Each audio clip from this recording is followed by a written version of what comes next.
국가재난지원금은 받지는 않았고요. 제가 현재 서울역에서 노숙생활 하면서 그 전에 살던 고시원에서 거주를 안 하고 노숙을 했기 때문에 거주 불이행으로 생각을 하고 신청을 안 했습니다. 안 한 이유는 당연히 거주를 안 했기 때문에 당연히 지원 대상자에서 제외되는 줄 알았기에 저는 신청하지는 않았습니다.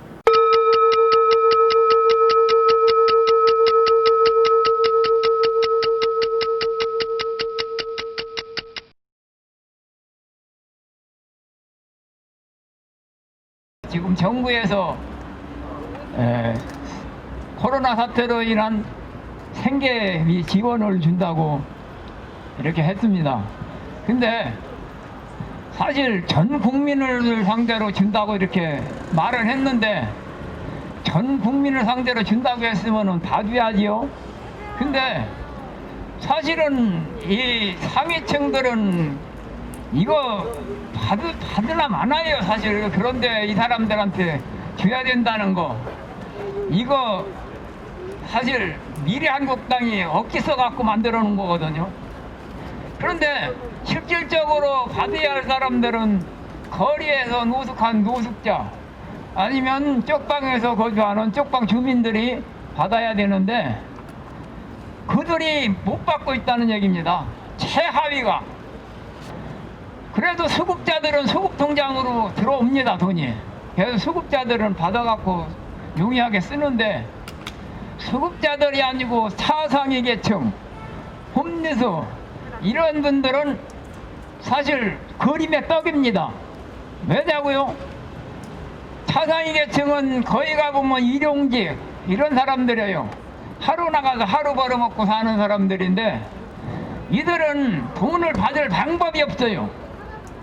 자, 통장으로 받으려니까 통장은 압류돼가지고, 자, 받으면은 내 배 아니거든. 그래서 이런 사태가 벌어지는데도 통장에다 넣어주겠다. 그러면 현금을 준다 해놓고 왜 통장을 갖다 들이대느냐고요. 이것은 말이 안 되거든요. 본인 확인은 하고, 본인 확인은 지금 얼마든지 해요. 그냥 컴퓨터 두드리면 돼요. 스마트폰만 두드리면 본인 확인 나옵니다. 이런데 본인 확인은 안 하고 무조건 주민증 가져라고? 아니, 사람이 우선이지 주민증이 우선은 아니지 않습니까? 이것은 주겠다는 건지 안 주겠다는 건지 도무지 이해가 안 가요. 주려면은 본인 확인하고 본인 확인되면은 줘야 마땅합니다. 전 국민을 준다고 해놓고, 자, 최하위 어려운 사람들, 그 돈이 없으면 굶는 사람들, 이런 사람들은 못 주겠다. 이런 엉터리가 어디 있습니까? 이것은 정부에서 잘못하는 겁니까? 행정에서 잘못하는, 어디서 잘못하는 겁니까? 회피하는 행정관들이지요. 정부에서는 준다고 했는데, 행정하는 자들이 자기들 필요에 따라서 이랬다 저랬다, 무슨 행정을 이렇게 합니까? 안녕하세요. 홈리스 행동 5월 활동 영상을 시작하겠습니다. 끊이지 않는 코로나19 확산에 지난 5월 11일부터 정부는 전 국민을 대상으로 한 긴급 재난지원금 온라인 접수를 받기 시작했습니다. 하지만 홈리스는 신분증 미보유, 거주 불명 등록, 인터넷 접근의 어려움으로 신청 장벽을 경험하고 있습니다. 모든 시민의 권리인 재난지원금 수령권에 홈리스가 배제되지 않도록 반빈곤 운동단체와 홈리스 행동은 1. 실거주지 중심으로 한 찾아가는 신청. 2. 홈리스를 별도 가구 인정할 것. 3. 주거 문제 해결을 위한 현금 지급을 요구하는 기자회견을 진행했습니다. 지금 홈리스의 긴급 재난지원금 수령권 보장을 요구하는 청와대 국민청원을 진행하고 있으니 많은 참여 부탁드립니다. 뉴스를 보니까 홈리스들이 노숙인들이 그 거의 대부분의 노숙인들이 이거를 받을 수 없는 상황이라고 하더라고요. 그래서 그 뉴스에 나온 그 단체에 연락을 했고 홈리스 행동에서 기자회견한 거나 뭐 그런 내용들을 보니까 굉장히 상세하게 그분들이 왜 받을 수 없는지 이런 게 나와 있고 사실 노숙인들이 어떤 면에서는 이렇게 경쟁 위주의 사회, 돈 위주의 사회에서 밀려난 분들이거든요. 그분들의 개인적인 책임보다는 사회적인 그런 사회적인 요소들로 해서 밀려난 그런 분들인데 그분 가장 취약계층인 노숙인들이 못 받고 있다는 게 너무 화도 났고 미안하기도 하고 가슴도 아프고 그래서 이거 뭔가를 해야 되겠다라고 생각을 해서 시작했던 게 이제 국민청원 이었습니다. 어린뉴스에 대한 이야기를 드리도록 하겠습니다. 먼저 이제 자료도 이렇게 내주셨는데 긴급 지원에서 몇 가지 이제 완화 조치를 한시적으로 한다라고 이야기를 하는데 사실은 홈리스에 대한 그러니까 노숙을 위기로 해서 긴급 지원을 하도록 되어 있기는 합니다. 근데 최초 노숙으로부터 6개월 안에 신청을 해야지 긴급 지원을 받을 수 있어요. 그런데 교정시설 출소자 같은 경우는 출소 6개월 내에 신청을 하면 받을 수 있거든요. 그럼 교도소를 몇 번 왔다 갔다 했는지 관계는 없어요. 그런데 오로지 홈리스 같은 경우는 최초 노숙으로부터 기산한다는 그런 조항이 있어서 많은 사각지대가 발생합니다. 그러다 보니까 노숙인 시설로부터 신청을 하겠고 해요. 노숙인 시설에 가서 신청을 해야지 동주민센터에 가면 다시 시설로 되돌려 보내거든요. 그러니까 신청 역할권을 시설들이 갖고 있는 이런 문제들이 생기는 거죠. 또 기초생활보장이라는 이런 진입하기 위해서는 어쨌든 주거지에 진입해야 되는데 긴급복지제도는 이렇게 보수적이고 거리홈리스에게 감을 얻어주는 임시주거비 지원이라는 게 노숙인복지법에 있습니다. 근데 이게 지방의항되어 있기 때문에 17개 광역 중에 하는 데는 7개밖에 안 돼요.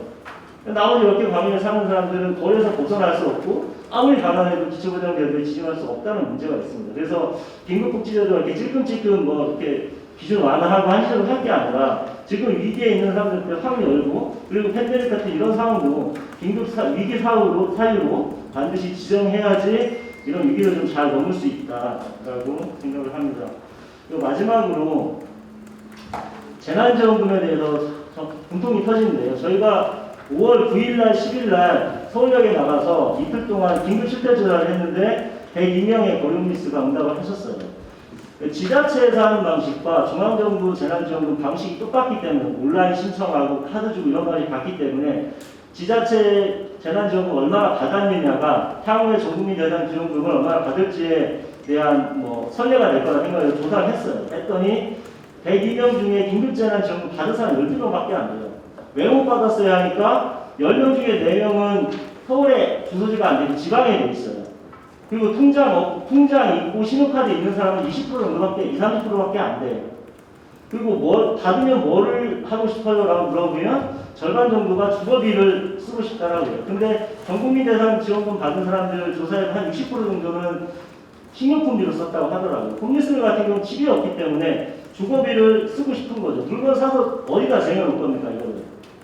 그런데 카드나 이런 걸 주기 때문에 월세를 낼 수 없는 거예요. 도시원 쪽방 다 현금 받거든요. 그리고 지역에 있어서 지역 가서 써야 되는 문제가 있습니다. 못 쓰는 거예요. 그래서 12명밖에 못했는데 이런 문제 계속되고 있습니다. 거주 불명등록자 쓸 수 있다, 신청할 수 있다라고 행안부에서 얘기하지만 그럼 관할이 어디입니까? 라고 제가 5월 6일날 물어봤는데 등록 기준지로 할 것을 생각하고 있으나 아직 안 정해졌다. 정해지면 연락 주겠다는데 아직까지 전화가 없어요. 못 받는 거거든요. 그래서 가장 가난하다는 그 이유가 긴급하게 지원하는 재난지원금조차 포기하게 만드는 이유가 되는 거죠. 그러니까 기부를 강요하는 문제가 있는 거죠.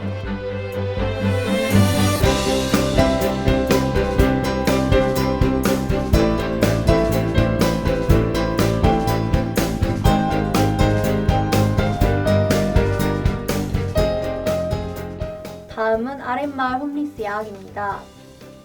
한글 교실에서는 일상에서 자주 보고 듣는 단어들을 다양한 활동을 통해 재미있게 한글을 배우고 있습니다. TV 내가 보다가 잠자면 TV 끄고 하는 거고 이거는 모르는데 이거는 난로. 난로가 있어야지 뜨뜻하거든요. 그러니까 난로 없으면 추워. 이거 난로 겨울이니까. 난로 잘 그리 그리셨네. 그리고 권리교실에서는 나의 병원 이야기, 나의 아픔 이야기 라는 주제로 홈리스 상태에서 겪는 질병과 병원에서 겪는 차별의 경험을 나누었습니다.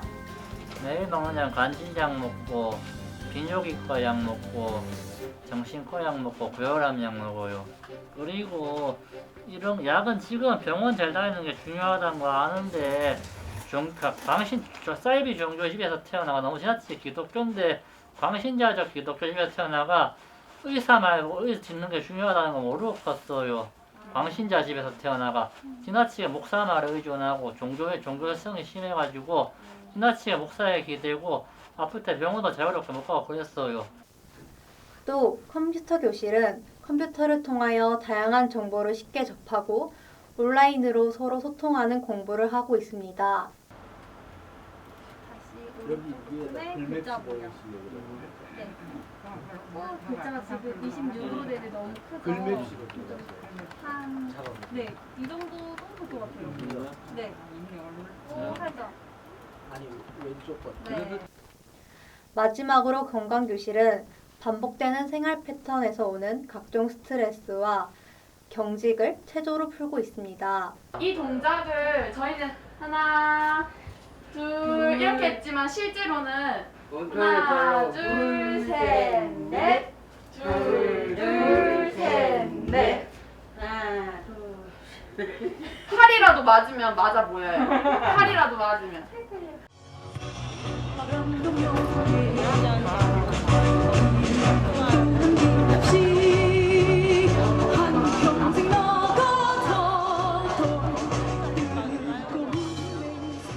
동지들, 오늘 우리 130주년 노동절 그리고 30년의 장애인 고용 정책을 근본적으로 기본적으로 바꾸는 투쟁을 함께 시작하고 선포합시다. 동지들 그럴 수 있겠습니까? 저는 홈리스 야학에 다니는 요지라고 합니다. 저는 제가 했던 노동과 홈리스 상태에 있는 사람들의 노동에 대해서 이야기하려고 합니다. 저는 20대 후반 노숙인 시설에서 잘 일자리에 참여했습니다. 주방에서 식사제를 다듬고 배식하는 일을 했습니다. 한 달에 일주일만 일할 수 있어서 한 달 일해서 받는 돈은 약 40만에 불과했습니다. 당시 쪽방 월세가 약 15만 원이었던 점을 생각해 보면 너무 적은 액수였습니다. 더불어서 6개월 정도밖에 할 수 없었습니다. 잘 일자리가 종료된 이후 쉼터에서 생활을 했습니다. 함께 지내던 사람들과 함께 일명 노가다에 나갔습니다. 아파트를 청소하는 일이었습니다. 당시 점심값과 소개비를 제외하면 약 6만 원 정도 받으면서 3, 4개월 정도 일했습니다. 이후 다시 거리 노숙을 하게 되었고 시설에서 하는 잘 참여해서 청소와 배식 등 일을 했습니다. 하지만 잘 기간은 한정되어 있기 때문에 약 3개월 일한 뒤 다시 노가다 그리고 신문 배달, 파지 수집 등을 하였습니다. 잘 일자리 기간이 한정되어 있다는 게 너무 아쉬웠습니다. 더 하고 싶었지만 할 수 없었습니다. 앞으로의 계획을 세우기 위해서는 안정적인 일자리가 필요한데 기간도 임금 수준도 현실적이지 않았습니다. 잘 일자리는 돈을 주기 위해 일정 기간 일을 시키는 것에 불과했습니다. 이러한 상황은 현재에도 하나 달라지지 않았습니다. 거리 홈리스는 주거 지원과 일자리 참여 둘 중 하나를 선택해야 합니다. 주거지가 없는데 일을 하라는 말입니다. 노숙을 하면서 일을 하라는 말입니까? 잘 참고 한두 달 일해서 방을 구한다고 해도 임금이 너무 적기 때문에 고시원이나 쪽방 비용을 제외하면 얼마 남지 않습니다. 노숙인은 왜 일을 안 하냐고 하는 사람들에게 말하고 싶습니다. 학력이 낮고 건강이 좋지 않고 신용 상태가 안 좋은 상황에서 어떤 일자리를 참여할 수 있습니까? 할 수 있는 일자리가 없습니다. 일자리에 참여해도 기간이 너무 짧고 임금이 적습니다. 누군가는 술집에서 하루 200만 원, 300만 원 술값을 낸다는데 저에게는 PC방 가는 것,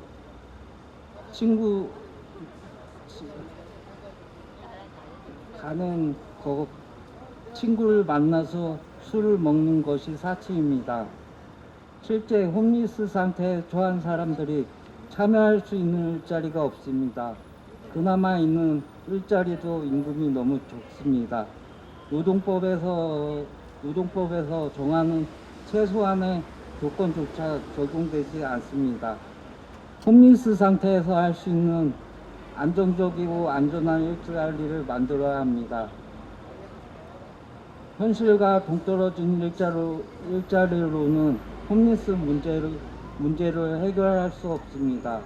주거 지원과 동시에 할 수 있는 일자리, 과거의 노동 경험과 연결될 수 있는 일자리, 기간이 제한되지 않는 일자리, 최저임금이 적용되는 일자리를 요구합니다. 투쟁! 지난 5월 1일 노동자의 날을 맞아 4.20 공투단 해단식이 열렸습니다. 서울지방고용노동청에서 중증 장애인 노동권 보장을 촉구하는 결의대회가 열렸습니다.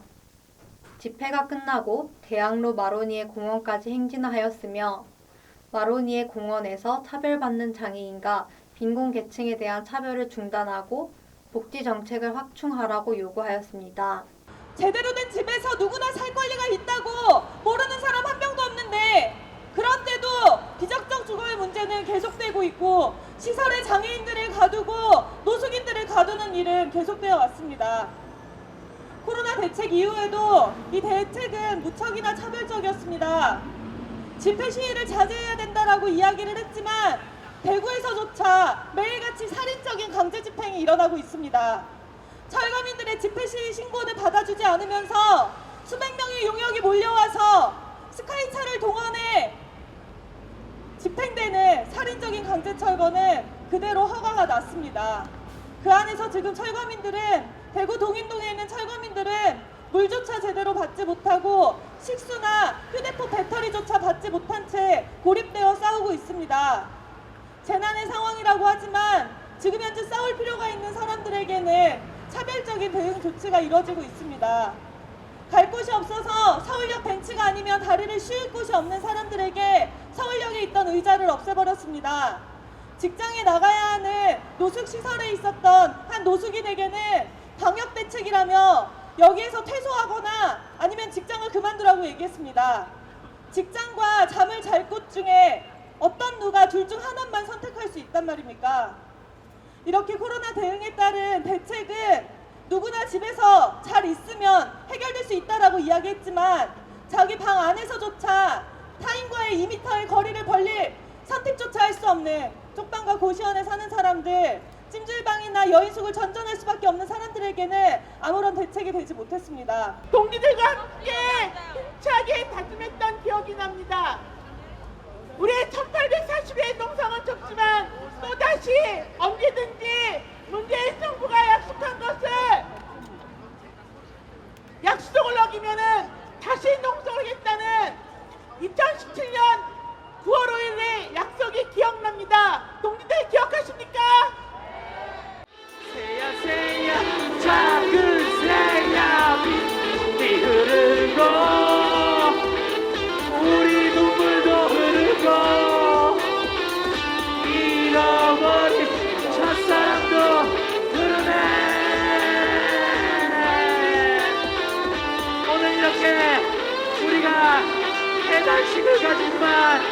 끝까지 우리의 투쟁은 끝나지 않을 것입니다. 이상으로 홈리스 행동 5월 활동 영상을 마치도록 하겠습니다. 자세한 영상이 궁금하시다면 홈리스 행동 홈페이지 혹은 유튜브 등으로 검색을 하시면 상세한 영상을 보실 수 있습니다. 많은 구독 부탁드립니다. 이상 홈리스 행동 편집위원 홍시였습니다. 감사합니다.